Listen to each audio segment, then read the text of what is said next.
Hi, Money Magicians. How are you? Welcome to another video.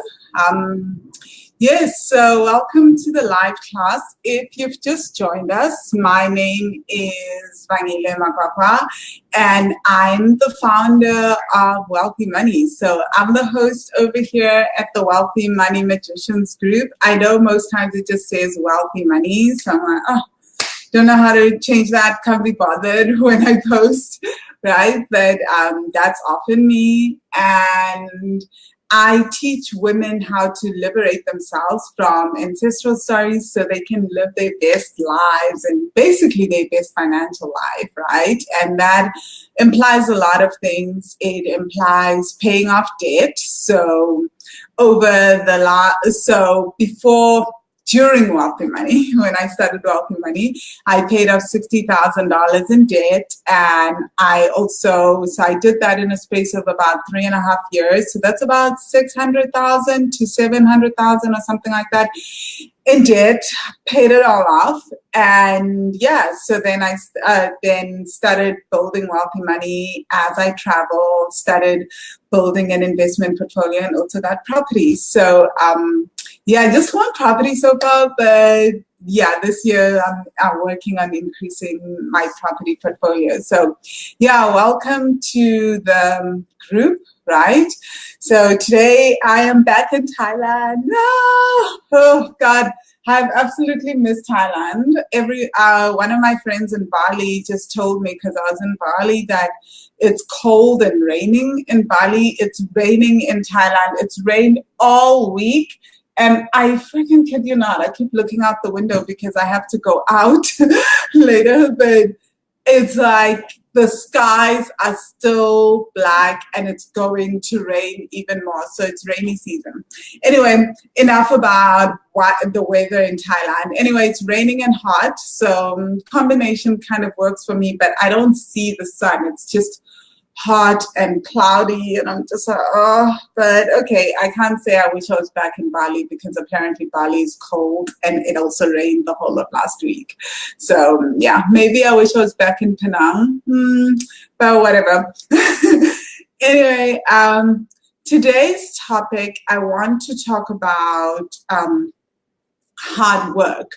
So right now in one of the courses that I run, the Live with Intention course, we're talking about this concept of working hard for money. So this is huge, right? Because I'm South African, and let me just start off by explaining my family history, right? Which I think is an almost every South African family history. So growing up, there was this, you need to work hard, but it wasn't just in terms of your career or anything. It was also in terms of everything that you did. Like, you wake up early, you must clean. Your parents don't want to spoil you. At least my parents didn't. So you must make sure that you clean and you wake up early. So I grew up observing this, where everyone at home, like aunts would go out, my mom would go out. My dad is a workaholic. So he's like, I had to do a lot of, my entire father wound was basically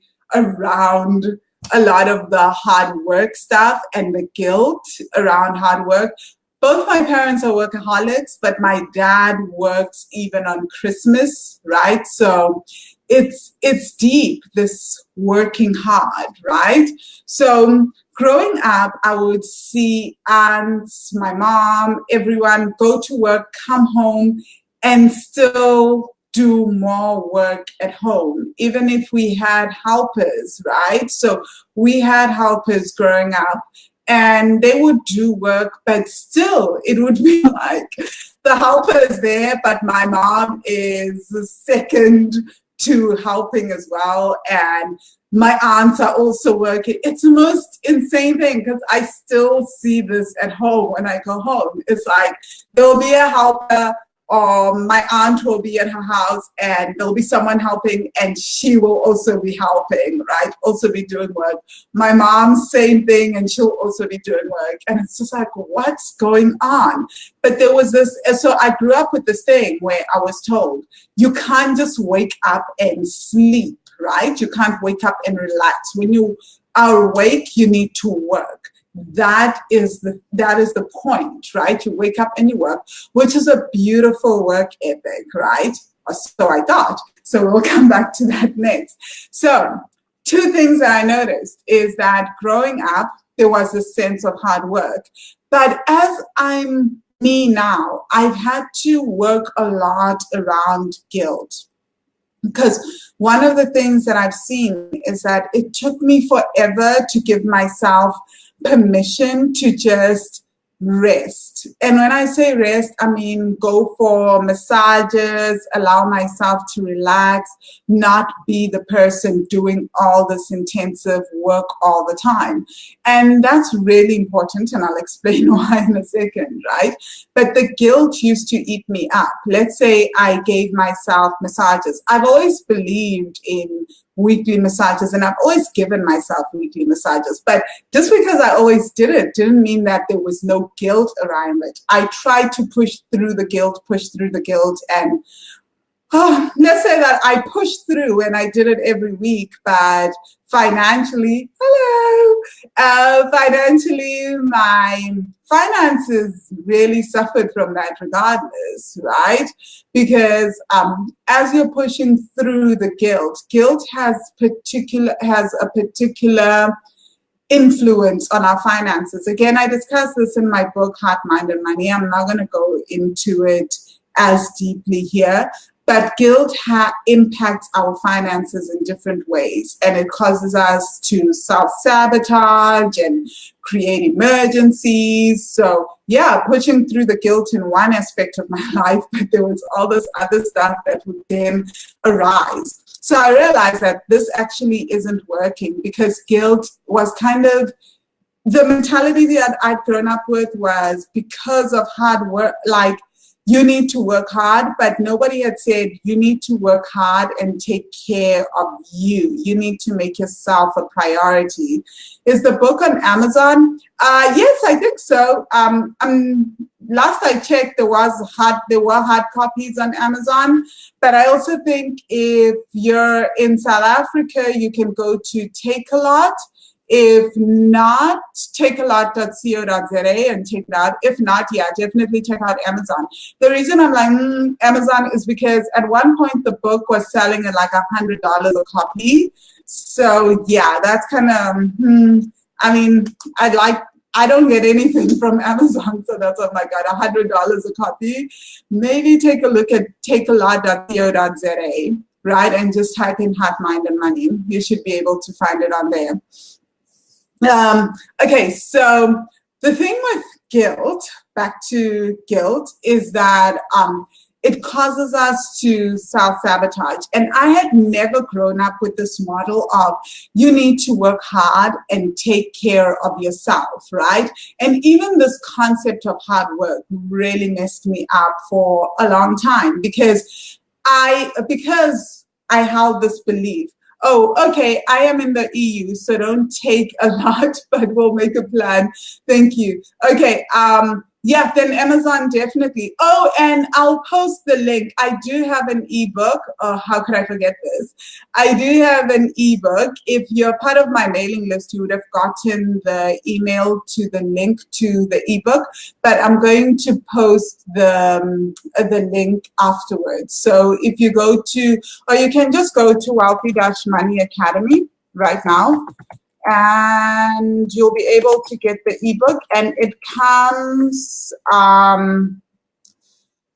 Wealthy Money Academy, and it comes with with a workbook for the Holistic Wealth Manifesto workbook, right? So there's a link. You can get the ebook and the Holistic Wealth Manifesto workbook. That actually works out way better.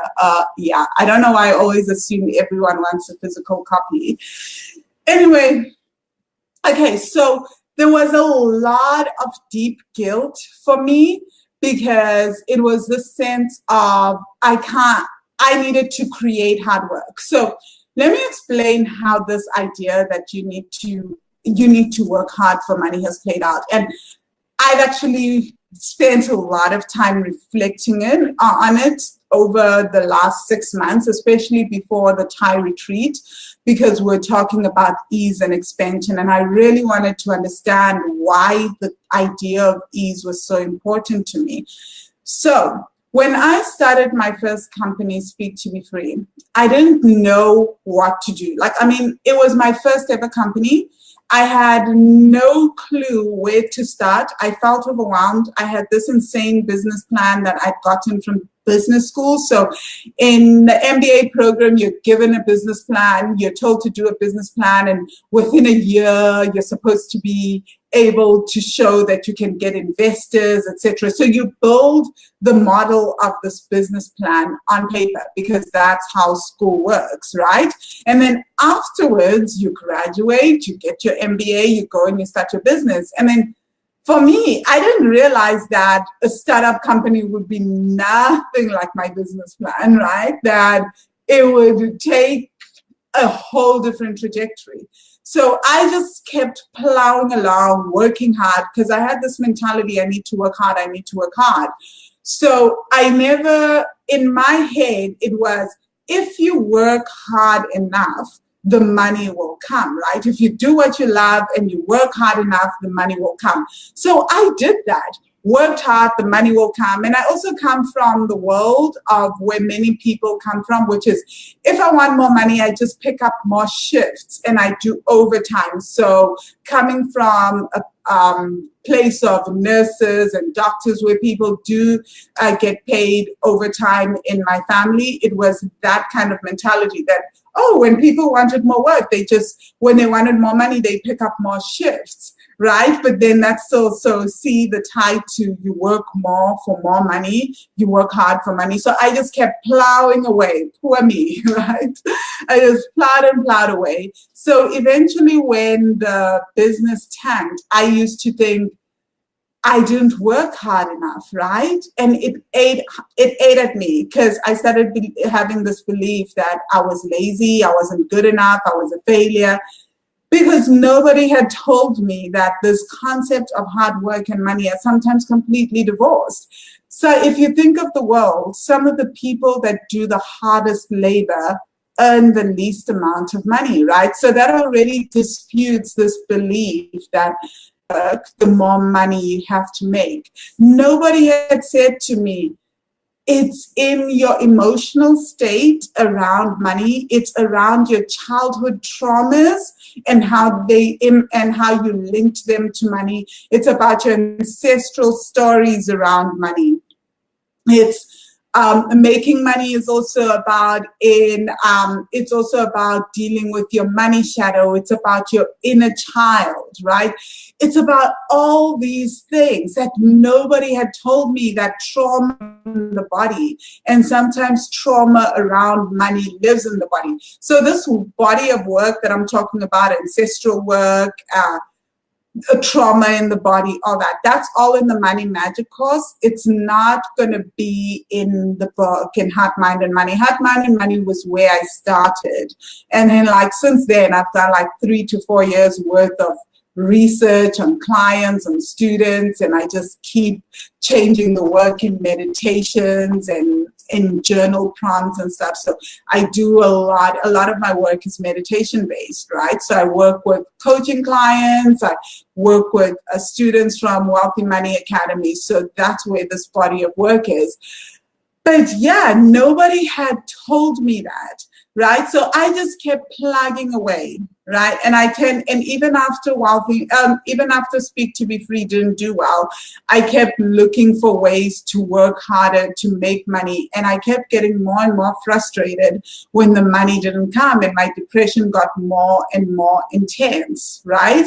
Because it's really not about the money. Think about how hard most people work, and they're still not able to get to financial freedom. And the mistake that we tend to make with I need to work hard for money is that when we think of, often when I do this exercise with a lot of my clients, and I do it with a lot of my with all my students actually in the Money Magic course, which is you set your income that you want. We go through an exercise where I make them create their desired income. I drive them crazy and we run through the numbers. Then at the end of that exercise, I say double that income, right?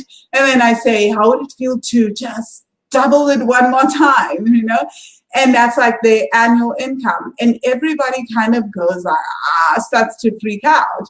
And a lot of that comes with, it's kind of like a struggle to make money. So if I double this income, that means that I have to work double the amount of hours. So if already you're working 8 hours, then you think, I need to double my income. It's a matter of capacity, right? So mentally, because we've tied hard work to money, it starts to limit our earning potential, because we start to go, oh, this is what I need, this is what I want. To earn double that, I need to work double that. So if you're already working 8 hours a day, then you're thinking, I need to work 16 hours a day to make this amount of money. Then most people go, okay, so that's 16-hour days. I don't want to do that. So already, because at a subconscious level, you've tied hard work, working harder, to equal making more money, like your earning potential, then what actually happens is that you start to literally short circuit. Your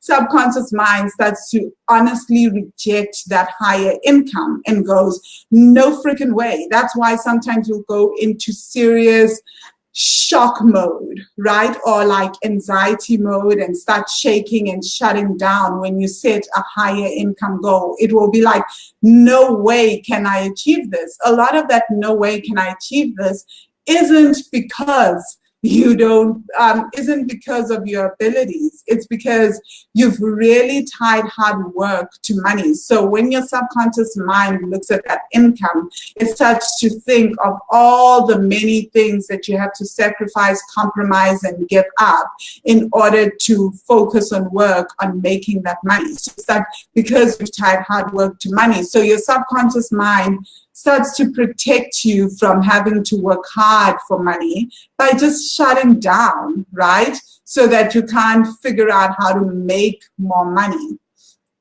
So I hope that makes sense, right? So I think that that's a huge thing that most people can't understand. So part of why we reach a limit around allowing ourselves to even think about earning more money is because we have tied hard work to money, and we have this belief that we need to work hard to make more money, and so we're trying to protect ourselves. So that's the thing. So if I say triple your income goal, then your mind automatically thinks that that means triple the amount of hours that I need to work to make this money. So already you're working 8 hours a day, so you're thinking, I need to triple that, right? So I need to work hard.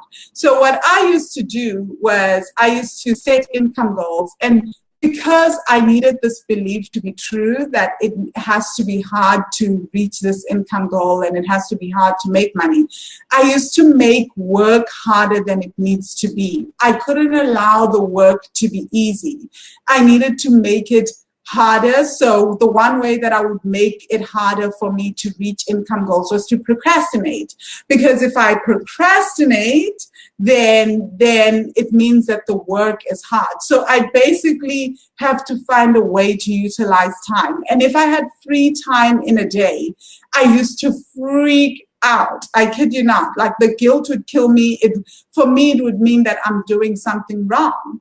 But now back to the question of capacity, right? So if I'm using time in that way, procrastinating or using it in some other way to make the process of work hard so that I can make this belief true. Because as Byron Katie says, the role of the mind is to be right.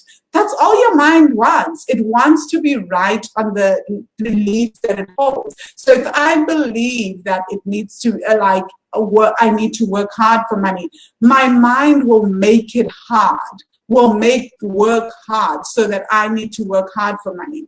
And also my subconscious mind will eliminate all the various ways, all the easy options to make that money, because my mind will be wired to, it's too easy. And because I need to work to make it hard, my subconscious mind will only feed me the difficult ways in which to make money. The easy ways will always be subtracted. They'll never reach they'll always be cancelled, right, and erased. They will never reach the conscious mind. So I will never get access to that information. So my creativity will always center around the hardest part.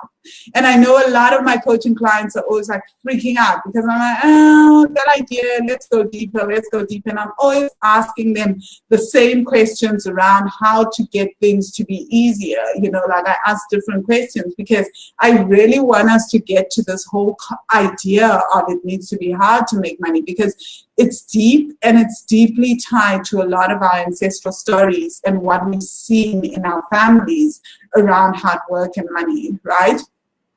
So I really hope this is making sense, right? So when we look at our income goal, because we think of capacity, we automatically start to think, no, we need to aim lower, because if I want to make triple this amount of money and I'm working 8 hours, that means 24 hours of work a day.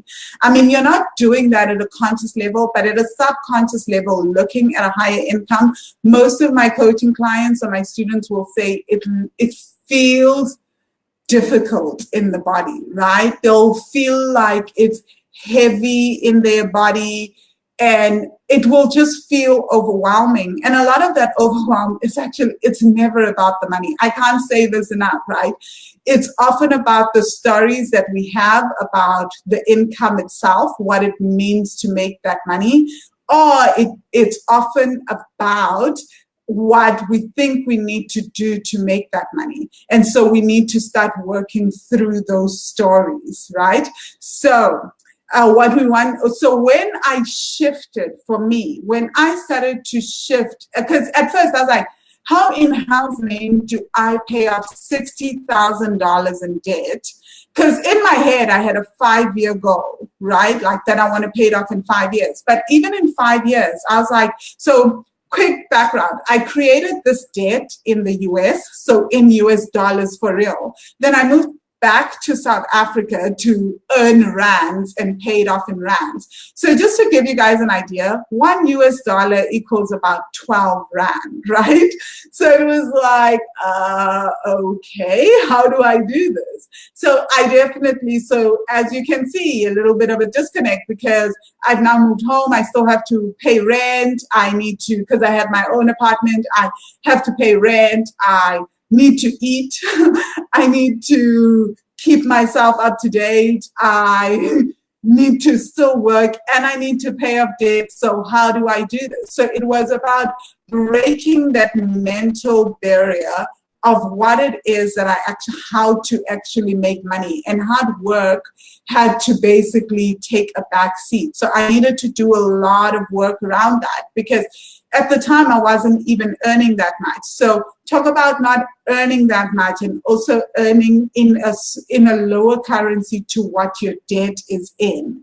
Okay, so that's why we need to break this. And by the way, I paid off the debt in 3.5 years, not 5 years, because doing the work and clearing the beliefs and really also working through your family stories around money and hard work was key.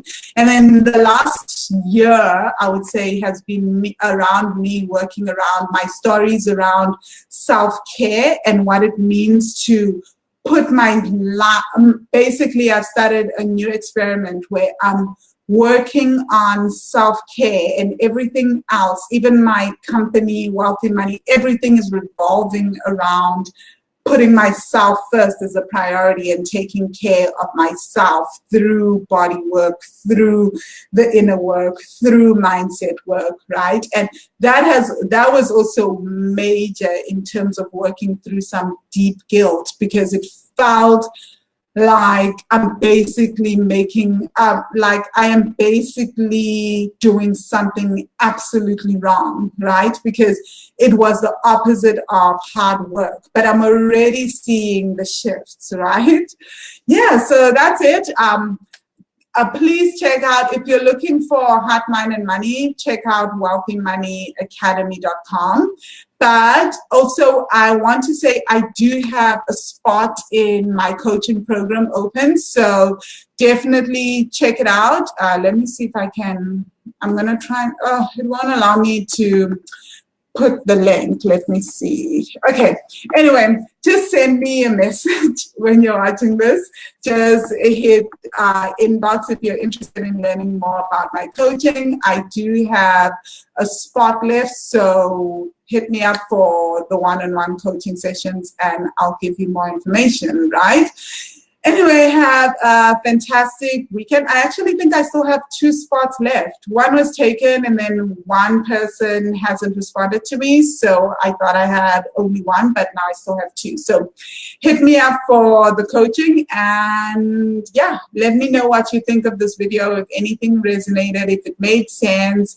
And I look forward to hearing more from you guys in the group. Let's have a debrief because I think the hard work stuff, I just like giving you guys just a little bit. In the Money Magic student group, we've been discussing it ad nauseum for a while in different aspects, right? Like I'm giving them questions in different aspects and they just like, oh man, we can't stand you, which is normal. I'm used to that. I traumatize all my clients and all my students. It's fine. Okay, guys, have a fantastic weekend. We'll keep in touch in the group.